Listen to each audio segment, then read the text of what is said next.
toppling then of Bashar al-Assad, setting off a mad scramble among the most prominent regional players to shore up their interest, jockey for position in a newly reshaped Middle East. Our International Affairs Commentator Doug Herbert is here to offer a kind of a first draft, if you like, of some of the winners and losers. Doug, it looks like, at the moment anyway, we're heading for a peaceful transition here, but that jockeying for power is inevitable, isn't it, if you look at it from a regional perspective? First of all, I'm just going to qualify your looks like, right? Because we don't know yet. It's still murky. It's still very uncertain. We don't know how things are going to play out, even though there is one rebel group that seems to be calling a lot of the shots at the moment, at this hour. Look, you said there's a scramble among the regional players, the biggest among them obviously being Turkey. It's right on that northern border of Syria. And Turkey's also been host to over 3 million Syrian refugees who have fled their homeland throughout the decade plus of this horrific civil war. So one of Turkey's main interests, when we talk about regional powers scrambling, a lot of that scrambling has involved bombing campaigns across Syria by different players in the region, all at different targets for various reasons. In Turkey's case, they've been aiming predominantly at the Kurdish forces arrayed under the SDF, and this has been really a little tricky, to say the least, because the SDF, the Kurdish forces, have been a U.S. ally. They've been U.S.-backed forces, notably in that fight over the years against the Islamic State group and other extremist factions. So even though Turkey is a NATO ally, presumably friendly diplomatic relations with the U.S., here they are antagonists in a sense because Turkey is targeting a group that is clearly an ally of the largest NATO member, the United States. Erdogan's biggest priority, obviously, in these strikes, to eradicate, to wipe out what it perceives in these Kurdish forces on Syria's northern border as a potential threat because of potential ties, as it sees it, to the PKK, a Kurdish group considered deemed terrorist by Turkey in Turkey itself. So a lot of trickiness there. That's where Turkey is targeting. You also have Israel. We just heard Jessica reporting on that. Israel moving basically into the buffer zone beyond the Israeli-occupied Golan Heights area into an area that they were supposed to disengage from under a 1974 agreement, but UN agreement signed with Syria.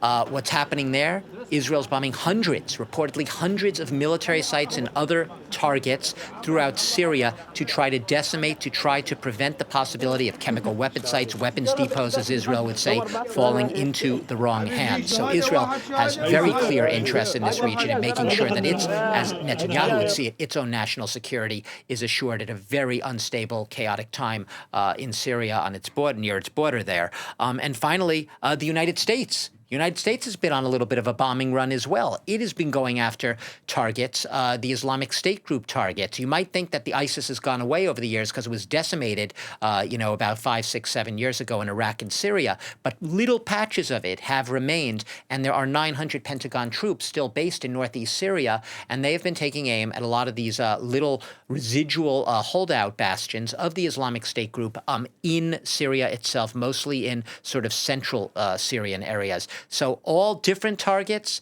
different bombing campaigns for different reasons, but it shows just how unstable things are. And when you talk about shoring up interests, just how divergent often a lot of those interests are.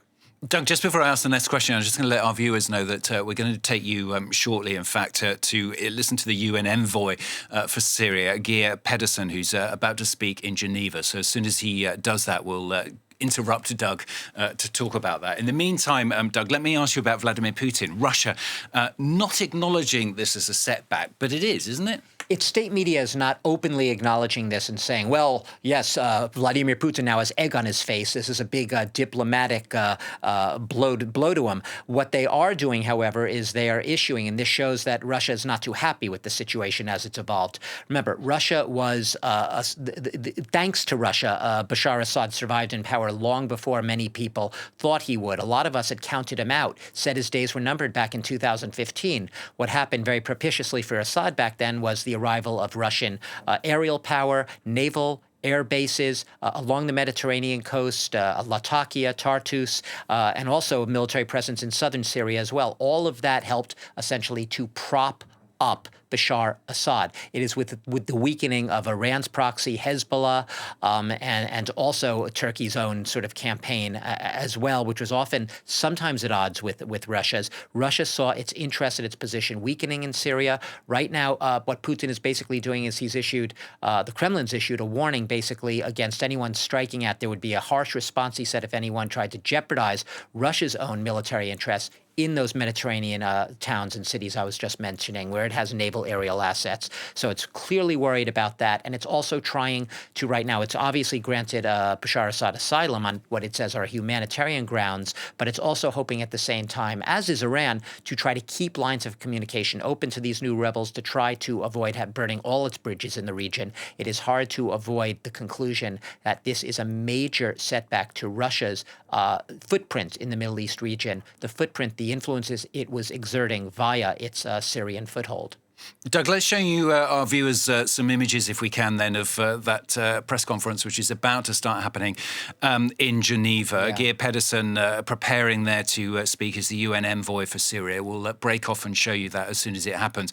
But, Doug, just while they prepare to begin talking, I mean, the UN very much has been left rather on the sidelines, hasn't it? We've said this so many times over so many different conflicts. Let's not forget we've said that for so long, not just in the Middle East even, but even over Ukraine as well. Very much left almost just commenting on events rather than actually being able to reacting influence to anything. events. Absolutely, Stuart. And you could say the UN is damned if they do, damned if they don't. The UN can pass resolutions, and in this case, one of the resolutions really right now in the crosshairs is this. I was just talking about it, this 1974 agreement, right? We're going back 50 years right now. Agreement signed before Israel and Syria at the end of what was called the Yom Kippur War.